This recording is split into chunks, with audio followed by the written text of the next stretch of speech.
What now? Now your brand has a website, a blog, a Facebook page, a YouTube channel, and a Twitter account. Each of these pages represents a serious investment of labor and creativity, and from here on out, the question becomes, how can I maximize my return on this investment? It is important to note that you already get a certain amount of benefit just from the mere existence of these pages. Already, your presence on these social media sites augments your brand's searchability and provides a network of access points for potential customers, fans, or supporters. Hopefully, designing and populating these sites has also given you an opportunity to think more deeply about your brand's key message and has spurred you to imagine different ways of directing that message toward different audiences and through different media. Moving forward, your next task will be to unlock the real power of social media, which involves more than just establishing a web presence. The real power of the web is to put people in motion to make things happen. With persistence, creativity, and optimism, you can use your developing online profile to bring people together, to raise awareness and empathy, and to provoke change and growth. It might not happen this week, this semester, or even this year, but if you have a good idea and can come up with a clever way to communicate it, the world is out there waiting to be entertained, enlightened, and inspired. Although the media is full of stories of people who become overnight sensations after their YouTube video went viral, such dramatic scenarios are actually extremely rare. The easiest and most common way to flop on the internet is to post a video and then sit back and wait for it to go viral. Social media is not a magic ticket to celebrity. It's a patient and deliberate cultivation of friendships, shared interests, and calculated reciprocity. In this sense, it is exactly like the real world. People are too wrapped up in their own lives to spend any time thinking about you unless you give them some reason to do so. Because you have information that they want or need, because you can give them something that nobody else can, because you press their buttons in just the way that they want their buttons pressed. Now that your social media pages are up and running, you can work through the question of how to use these sites to attract people to your site by giving your target audience what it wants.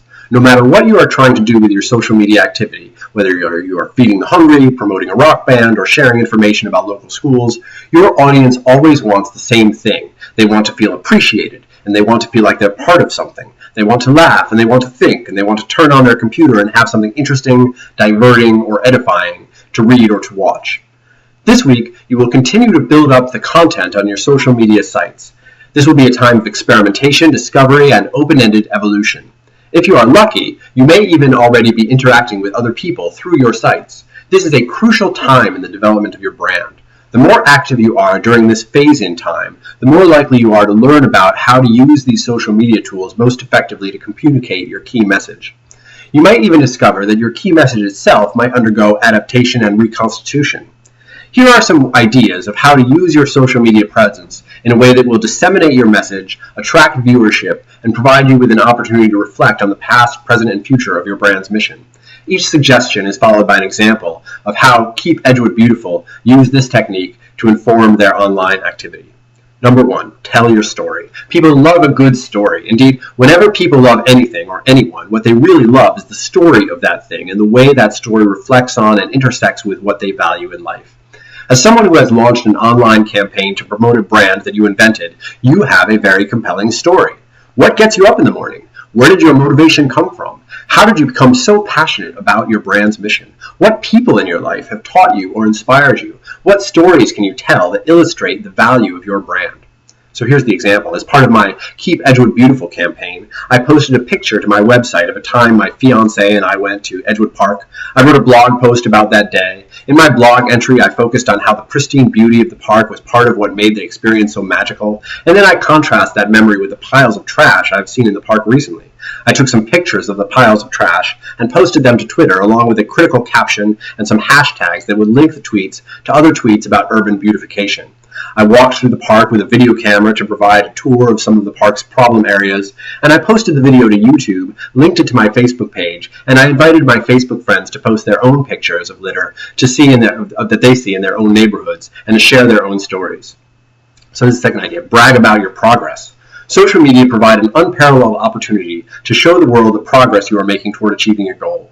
Sometimes success comes in obvious forms. Your organization receives an award, for example, an achievement that would provide a wealth of material for your social media sites. Most of the time, however, success comes in more subtle forms. Progress may come in the form of a collaborative activity that your brand helped to organize. Progress may come in the form of the accomplishment of some self-identified metric, such as a certain number of followers gained on Twitter or a certain number of hits to your website. Progress may even simply come in the form of a new idea. Social media are particularly effective means of turning an individual thought into something that can get into people's heads and influence the way they think. Whatever it is, boast, brag, crow, yelp. Don't be ashamed to let everyone know how proud you are of the work your brand is accomplishing. Here's the example.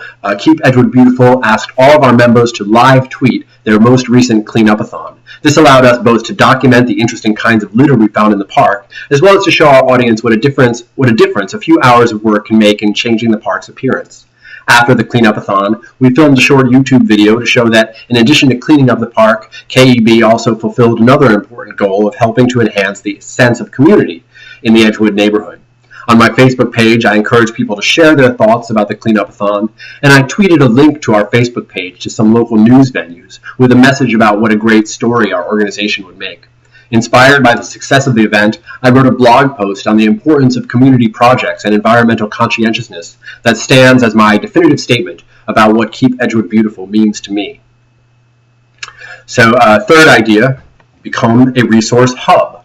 A running theme in this class is that effective social media doesn't send messages out, it pulls an audience in. And one of the best ways to pull people in is to provide something useful. By retweeting posts, sharing Facebook content, and linking to other online sources, you can create a web presence that brings the internet's endless elements together in a unique way that provides information and commentary about whatever it is that your audience cares about.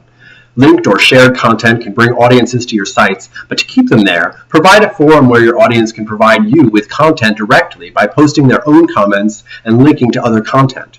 The most successful websites are ones where the users are running the show, speaking to one another and contributing to the value of your site, even as they are using your site to advance their own agendas. So for Keep Edgewood Beautiful, over the week I've scanned the local news websites for stories that involve Edgewood Park in some way. I found 3 so far. Whenever I find one, I post a link to Facebook and write a comment about the article's Edgewood connection and ask an open-ended question. How can we prevent this from happening? Or what are some creative ways of promoting this feature of the park? I also have started compiling a log of these news stories on KEB's website in the hopes that this website will develop into a one-stop resource for all things related to Edgewood Park. I also developed a short YouTube video, Litter Kills, about the dangers of litter to wildlife, which will be the first of a series of informational videos that KEB will produce over the coming weeks. I'm tweeting out the video with a hashtag #LitterKills and inviting other people to post their own hashtag #LitterKills videos. I wrote a blog post that is written to be easily shareable and digestible, 5 cute animals that die every day because of people's litter, and I tweeted it out with the #LitterKills hashtag. Number 4, profile other people. Everyone likes to be recognized for their accomplishments. Sometimes it seems as though there are so many people doing so many wonderful and interesting things that there just isn't enough room to recognize all of their accomplishments. The internet promises to solve this problem by providing infinite space in which to profile the success of people in our physical communities and our online communities. Think about how you can use your social media presence to highlight the work of someone you admire. The person whom you profile will likely be flattered and delighted to provide you with material that can provide content for your social media sites. And people who are familiar with that person's work will likely discover your brand through your association with the profiled individual. Interviewing people you admire is also a powerful way of networking with influential people and of learning from your role models. So here's my example. Joe works for the New Haven Department of Parks, Recreation, and Trees as the Edgewood Park Ranger. I found his contact info on the internet and asked to meet with him at the park for a brief interview. I brought my video camera to the park and filmed some footage of him showing me the park from a ranger's point of view. I edited the video and posted it to YouTube as Get to Know Ranger Joe. I wrote up a 200-word blog post about our interview with extensive quotes from Joe. I tweeted excerpts from the interview with the hashtag Ranger Joe and a link to my full interview on my blog, and I devoted a section of my website to Friends of the Park, where my profile of Ranger Joe would be the first in a series of similar profiles of people who are involved in the maintenance of the park. I also became Facebook friends with Ranger Joe, and he is now one of our most active Facebook partners, sharing daily updates featuring first-hand accounts of activities in the park. And then finally, number 5, dream big. The potential power of social media is equivalent to the combined potential power of everyone on Earth. There is literally no limit to what could be possible if this massive source of human energy could be harnessed in the right way. World peace, global prosperity, undreamed of new technologies, the internet is an unprecedented means through which human beings can shape their own destiny and come together to invent the kind of world they want their children to inherit. Whatever the goal of your brand may be, imagine, what if you accomplished this goal? What would your next goal be? Keep answering and re-asking this question a few times until you get to your true ambition, your utopian dream for tomorrow, your utopia. Obviously, it is necessary to keep your day-to-day goals measurable and obtainable, but these day-to-day goals are the product of an invisible superstructure of values that encompasses your whole reason for being alive. The more aware you are of what your utopia is, the more likely you will be to make real progress toward achieving it. So KEB was actually able to make remarkable progress over the last 7 weeks. Our cleanup-a-thon made a huge difference in the park's appearance, and we set up a network of people who will continue this work to maintain the park's appearance. In the interest of building on this success, we've encouraged our members to begin similar programs in their own neighborhoods, and I've opened a forum on our Facebook page asking for suggestions about what other parts of New Haven could benefit from an intense de-littering campaign. We're also using Twitter to reach out to other cities in Connecticut and around the world to provide them with a playbook for how to follow our example to build community and reduce litter in their own neighborhoods. Here at home, I've written a blog about the value of investing more of the city's budget in continuing to beautify the park, and I'm tweeting excerpts from my blog to the city's aldermen with links to the complete text. The blog describes a future New Haven where the park acts as a place where people of different races, backgrounds, ages, and neighborhoods can interact and learn from one another. I turned this manifesto into an inspirational YouTube video and posted it to KEB's Facebook page with an open-ended question about how we can continue to work together to make today's utopian vision tomorrow's reality. You are just getting started. If your brand's online existence can establish a firm foothold, and if you can sustain your own investment in your online campaign, there is literally no limit to what you can accomplish.